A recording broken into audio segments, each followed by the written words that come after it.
몰라야 합니다. 하나님께서 교회에 대한 우리를 세상 가운데로부터 구별하셨기 때문입니다. 세상의 법칙과 원리를 가지고 살아가던 우리를 이제는 하나님의 말씀, 하나님의 법칙, 하나님의 원리를 따라 살아가게 하셨기 때문인 것이죠. 그것을 우리는 한마디로 거룩이라고 말합니다. 성도는, 교회는 이 죄악된 세상에서 어떻게 살아야 되느냐?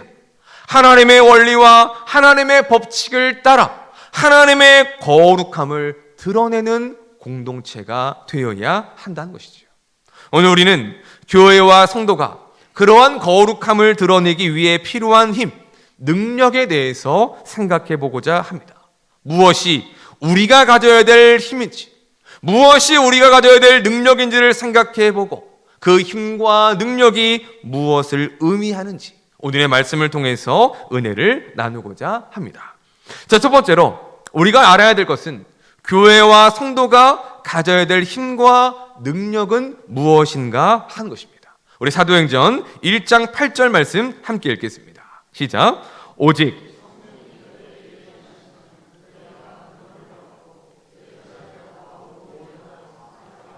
땅끝까지 이르러 내 증인이 되리라 하시니라. 아멘. 예수는 말씀하십니다. 성령이 임하시면 너희가 뭘 받습니까? 권능을 받고 오라고 말씀합니다. 이것은 예수님께서 성령을 통해 우리에게 주시는 힘과 능력을 말하는 것입니다. 곧 교회와 성도가 가져야 될 힘이 무엇이냐? 성령의 힘이요, 성령의 능력이요, 성령의 권능이라는 것을 말씀해 주고 있는 것이죠. 권능이라는 단어는 헬라어로 듀나미스라는 단어를 사용을 합니다. 우리가 잘 알고 있는 폭발물, 다이너마이트가 바로 이 듀나미스라는 헬라어에서 비롯되었습니다. 그 뜻이 무엇입니까? 강력하고 폭발적인 힘과 능력을 말하는 것입니다. 이것이 무엇을 말해주느냐? 성령이 우리에게 주시는 권능이 바로 그 다이너마이트와 같다는 것입니다. 강력한 능력, 폭발적인 힘, 이것이 하나님께서 우리에게 허락하여 주시는 성령의 권능이라는 것을 가르쳐 주시는 것이죠. 하나님 아들이신 예수님께서도 성령의 능력을 가지셨습니다. 누가복음 3장을 보면 예수님께서 세례 요한에게 세례를 받으실 때 그 위로 성령이 임하십니다. 그리고 예수님은 성령의 충만함을 입고 광야에서 40일간 금식하시며 마귀에게 시험을 받으시지요. 우리 누가복음 4장 1절 말씀 보겠습니다. 시작. 예수께서 돌아오사 광야에서 40일 동안 성령에게 이끌리시며. 아멘. 예수님은 마귀의 강력한 유혹과 시험을 이기셨습니다. 어떻게 이기셨습니까? 성령의 능력으로 이겨내신 것입니다. 그 마귀의 시험 이후에 본격적으로 사역을 시작할 때에도 예수님은 성령의 능력으로 행하셨다라고 누가는 말씀해 주고 있습니다. 곧 교회와 성도들이 이 세상에서 거룩한 삶을 살게 하는 힘, 하나님의 나라를 이루며 하나님의 나라 안에서 살게 하는 그 힘과 능력이 바로 다름 아닌 성령의 권능이라는 것을 우리에게 말씀해 주고 있는 것이죠. 바라기는 우리 모두가 이와 같은 성령의 권능의 힘으로 살아갈 수 있는 하나님의 사람들이 되시기를 주님의 이름으로 축원합니다. 자, 우리 두 번째로 알아야 될 것은 성령의 권능은 그럼 구체적으로 무엇을 말하는가 하는 것입니다. 그게 세 가지로 나누어 설명할 수 있습니다. 첫째, 성령의 은사입니다. 성령께서는 성도들에게 각종의 은사를 허락해 주십니다. 성령의 은사는 한두 가지가 아닙니다. 고린도전서 12장을 보면 바울은 그 성령의 은사들에 대해서 잘 정리해 주고 있습니다. 예배 후에 집에 가셔서 그 12장을 보시면서 성령의 은사가 어떤 것인가를 잘 살펴보시면 되겠습니다. 자, 그 가운데 사도행전에서 나타나는 성령의 은사를 보면 크게 세 종류가 있습니다. 방언과 지혜와 치유와 회복의 능력으로 나타나게 된다는 것입니다. 사도행전 2장을 보면 오순절 성령 강림의 사건에서 방언의 은사가 나타나는 것을 볼 수가 있습니다. 우리 사도행전 2장 4절 말씀 보겠습니다. 시작. 그들이 다 성령의 충만함을 받고 다른 언어들로 말하기를 시작하니라. 아멘. 사도행전에서 나타난 최초의 방언은 사람이 알아들을 수 없는 일명 천사의 말, 천사의 방언이 아니었습니다. 무엇을 말합니까? 외국어, 다른 언어를 말하는 것입니다. 당시 예루살렘에 모인 수많은 해외파 유대인들이 다 자기들의 출신의 말들로 알아들을 수 있도록 그들의 입술 가운데 방언이 터진 것이고, 그 방언을 통하여 예수 그리스도와 그가 행하신 하나님의 큰 일이 전하고 들려지게 되었다는 것입니다. 이러한 방언이 성령이 주시는 은사로서 나타나고 있는 것입니다. 그리고 또 한 가지가 지혜입니다. 초대교회에서 7 집사를 뽑을 때에 기준이 있었는데 성령으로 충만한 사람과 지혜가 충만한 사람이었습니다. 자, 우리 6장 3절입니다. 6장 3절 시작. 형제들아, 너희 가운데서 칭찬받는 사람 7을 택하라. 우리가 이 일을 그들에게 맡기고. 아멘. 자, 지혜는 모든 삶에서 필요합니다. 지혜로운 사람은 일을 할 때에도 그 지혜를 가지고 바르고 정확하고 신속하게 그 일들을 처리합니다.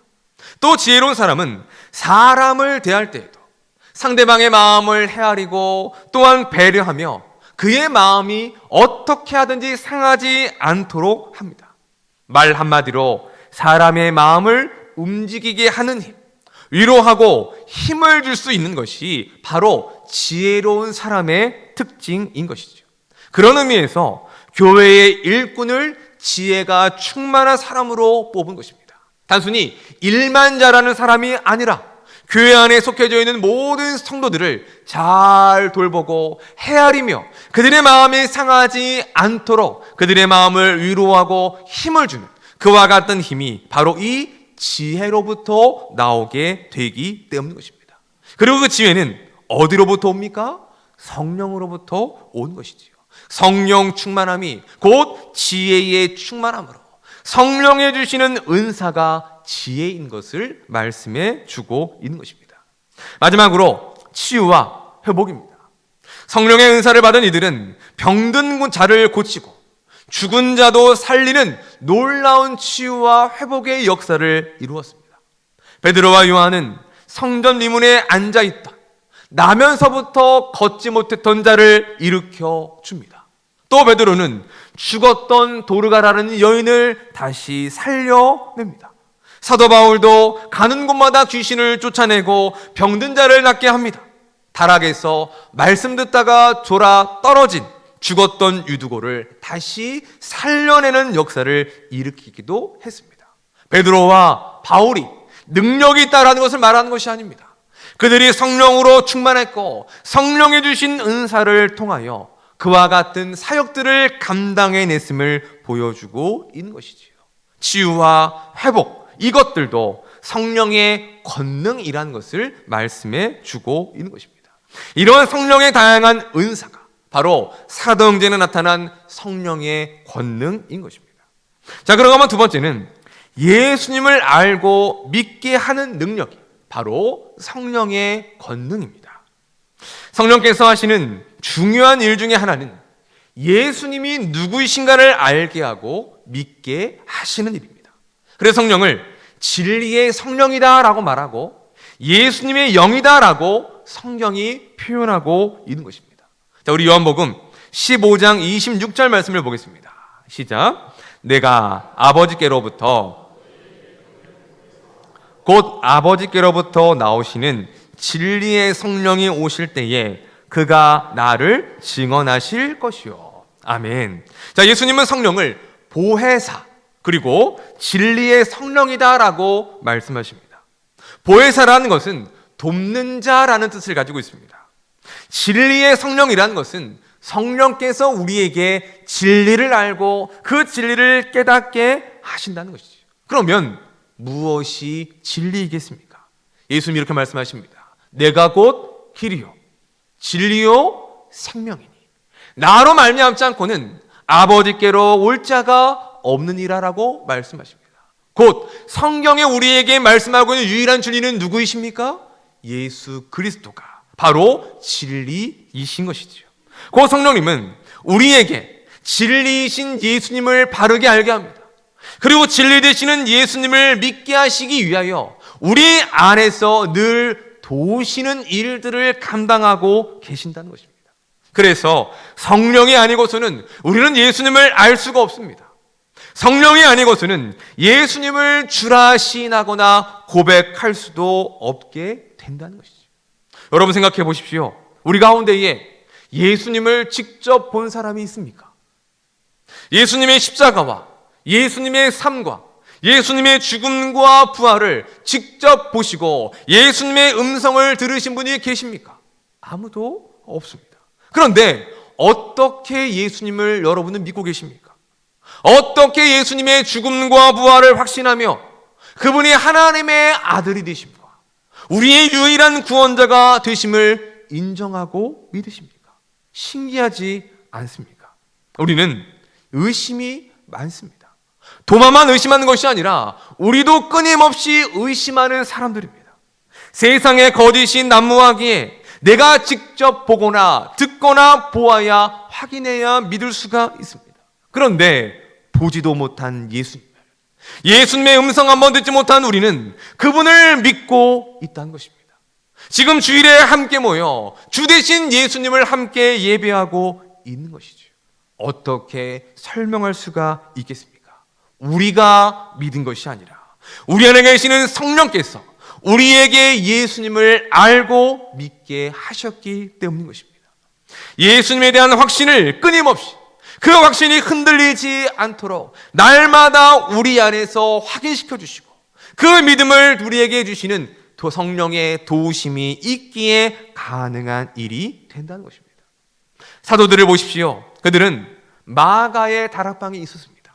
그 다락방에서 예수님의 말씀대로 약속하신 성령이 오기를 기다리고 기도하고 있었습니다. 그런데 엄밀히 말하면 그들은 기도하며 숨어 있었던 것이죠. 두려웠기 때문입니다. 예수님을 잡아 죽였던 종교의 지도자들이 혹여라도 자신들을 잡아 죽일까봐 두려운 마음 가운데 그들은 숨어 기도하고 있었던 것입니다. 그랬던 그들에게 성령이 임합니다. 성령의 권능을 받자 그들이 어떻게 합니까? 그 숨어있던 다락방에서 뛰쳐나옵니다. 뛰쳐나와 예루살렘을 다니며 예수님을 증거하게 된다는 것이죠. 너희가 십자가에 못 박인 죽인 예수가 하나님의 아들이시다라고 하며 담대히 예수님을 증거하는 삶으로 변화되어졌다는 것이죠. 갑자기 두려움이 사라진 것입니까? 갑자기 겁이 없어진 것입니까? 그게 아닙니다. 두려움이 사라진 것이 아니라 예수님에 대한 확신이 생긴 것입니다. 그 확신이 얼마나 컸느냐? 그들이 가진 그 두려움을 덮을 정도였습니다.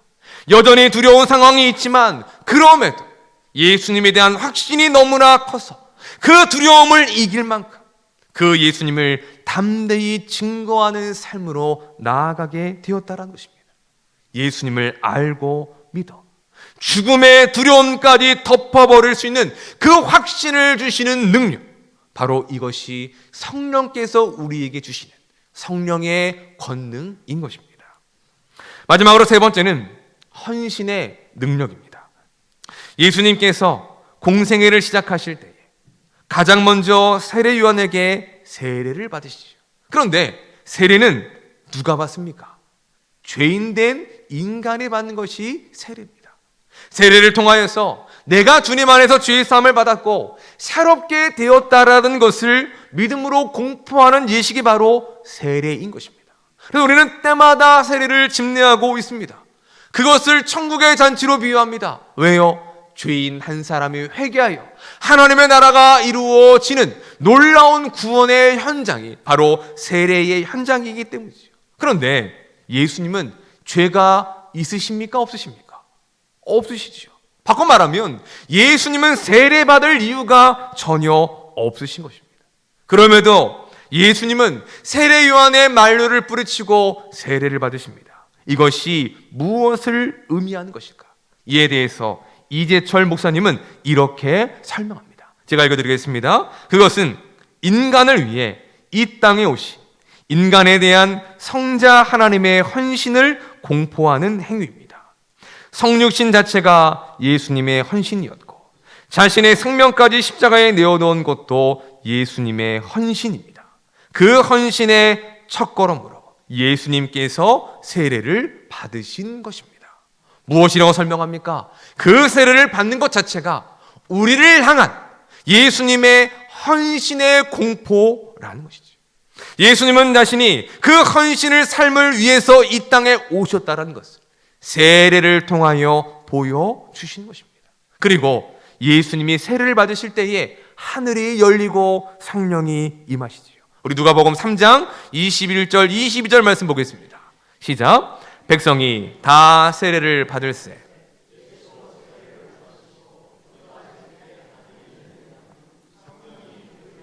형체로 그의 위에 강림하시더니 하늘로부터 소리가 나기를 너는 내 사랑하는 아들이라 내가 너를 기뻐하노라 하시니라. 아멘. 성령께서 임하심으로 예수는 이 땅에서의 헌신의 삶을 시작하십니다. 성령의 임하심은 예수님의 헌신에 대한 확증이었고 하나님이 얼마나 그 헌신의 삶을 기뻐하신지를 보여주시는 것이며 헌신의 삶을 가능케 하시는 헌신의 능력으로서 성령이 예수님 가운데 임하셨음을 보여주고 있는 것이죠. 사람은 죄인입니다. 여러분, 죄인의 특징이 뭔지 아십니까? 다른 어떤 것들보다 자기밖에 모른다는 것이 죄인의 특징입니다.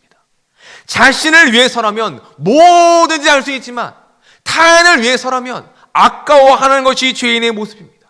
나를 위해서라면 타인을 희생시키는 일까지도 서슴지 않는 것이 죄인이라는 것이죠. 그런 우리에게 어찌 하나님을 위하여 다른 누군가를 위하여 희생할 힘과 능력이 나올 수가 있겠습니까? 그래서 예수님께서는 성령의 권능을 허락해 주시는 것입니다.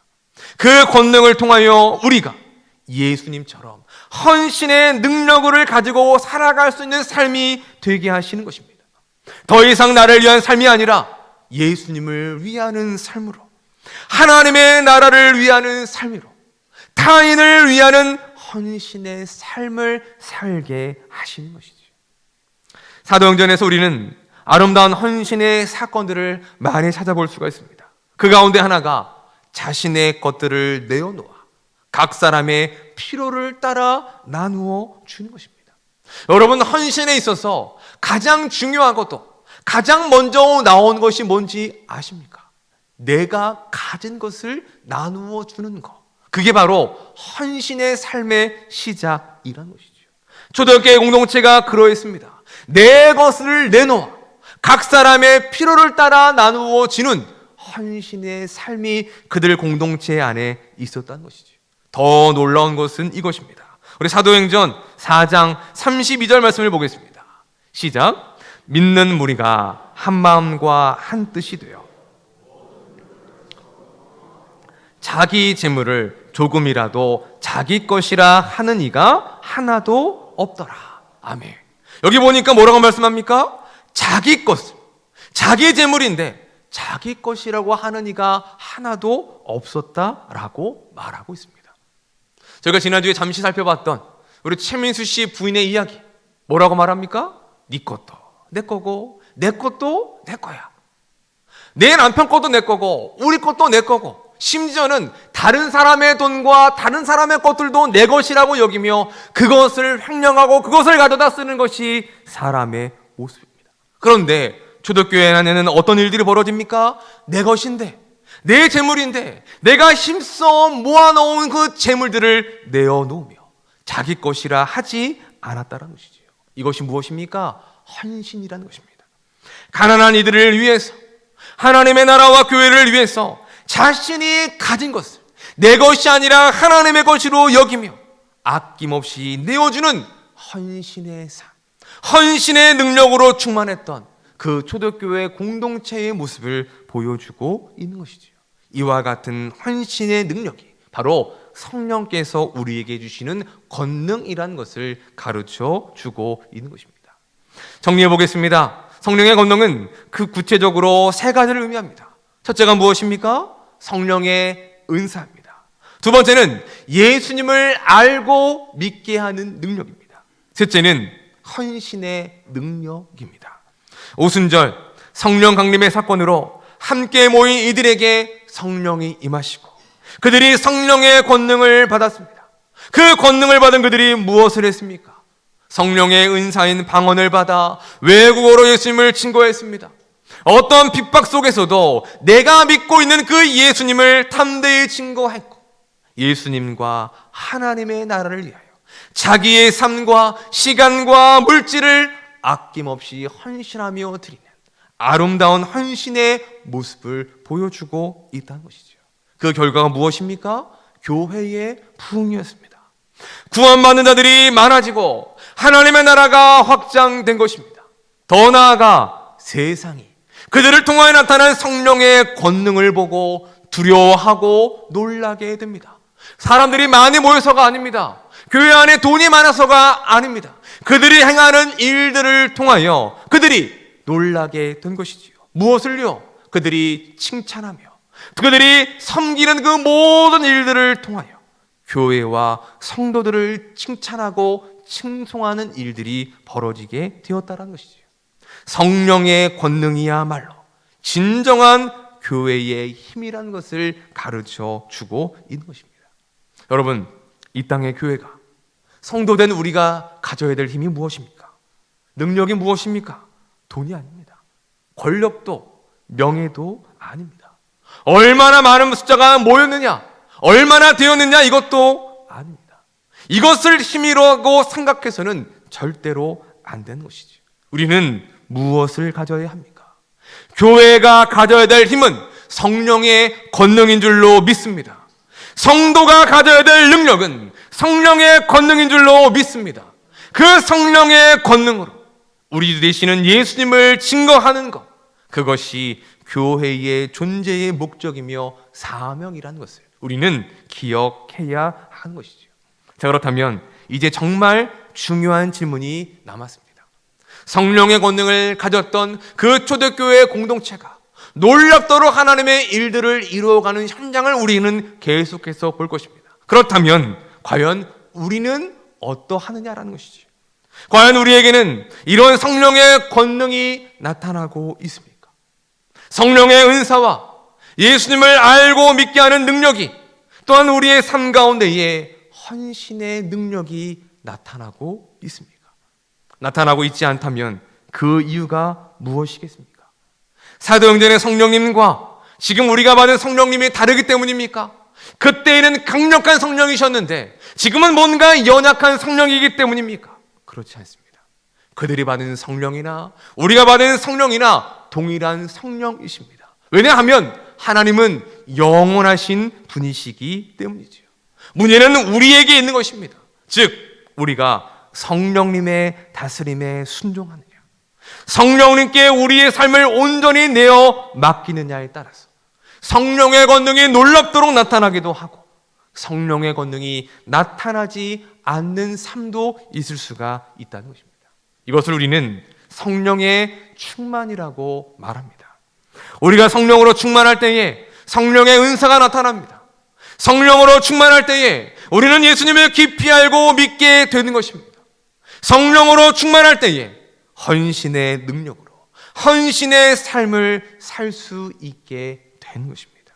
그래서 사도행전에서 놀라운 일들을 행하는 이들을 볼 때에 늘 반복적으로 나오는 표현이 있습니다. 바로 성령으로 충만하여라는 표현입니다. 우리 사도행전 2장 4절 우리 말씀 함께 읽어보겠습니다. 시작. 그들이 다 성령에 충만하여, 이어서 읽겠습니다. 이에 베드로가 성령이 충만하여 또 스데반이 성령 충만하여. 무엇을 말하고 있습니까? 그냥 그들이 성령이 임한 것으로 끝나지 않았다는 것입니다. 그들이 기적을 행하고 그들이 놀라운 하나님의 일들을 행할 때에 언제나 그들은 성령으로 충만했다는 것입니다. 사도 바울은 말합니다. 에베소서 5장 18절 말씀 읽겠습니다. 시작. 술 취하지 말라. 오직 성령으로 충만함을 받으라. 아멘. 왜 하필이면 술 취함과 성령 충만을 대조하는 것일까요? 술의 힘과 성령의 힘을 잘 대조하여 표현하기 위함입니다. 제가 언젠가 말씀드린 적이 있습니다. 떡은 사람이 될 수 없죠. 개도 사람이 될 수 없습니다. 그런데 사람은 떡이 되고 사람은 개가 될 수 있습니다. 뭐 때문에요? 술 때문이죠. 그렇게 바르고 그렇게 예의 바르던 사람이 술만 들어가면 그렇게 고성방가를 하고 여기저기 가서 막 담대하게 별의별 짓들을 다 하는 일들을 보지 않습니까? 근데 술만 깨면 어떻게 됩니까? 언제 그랬냐는 듯이 그렇습니다. 어떤 힘에 이끌리기 때문입니까? 술의 힘에 이끌리기 때문입니다. 술의 다스림을 받는다는 것이죠. 그만큼 술의 힘이 강력한 것입니다. 성도는 성령의 힘에 이끌려야 한다는 것입니다. 술의 힘보다 더욱더 강력한 성령의 다스림을 받고 성령의 충만함을 받을 때에 그러한 성도와 교회는 세상이 감당할 수 없는, 세상을 두렵게 하고 세상을 놀랍게 하는 성령의 능력을 나타내는 삶이 될 수 있다는 것이죠. 우리 안에 성령이 계셔도 성령 충만하지 않으면, 우리가 성령의 다스림에 순종하지 않는다면 성령의 능력이 나타나지 않는다는 것입니다. 바로 이게 초대교회의 모습과 우리의 큰 차이인 것이죠. 그래서 우리는 늘 성령의 충만함을 위하여 하나님 앞에 기도하며 성령의 다스림을 받아야 하는 것입니다. 사랑하는 성도 여러분, 예수님은 우리에게도 동일하게 성령을 보내주셨습니다. 여러분 믿으십니까? 그 성령께서 우리 안에 내주하고 계십니다.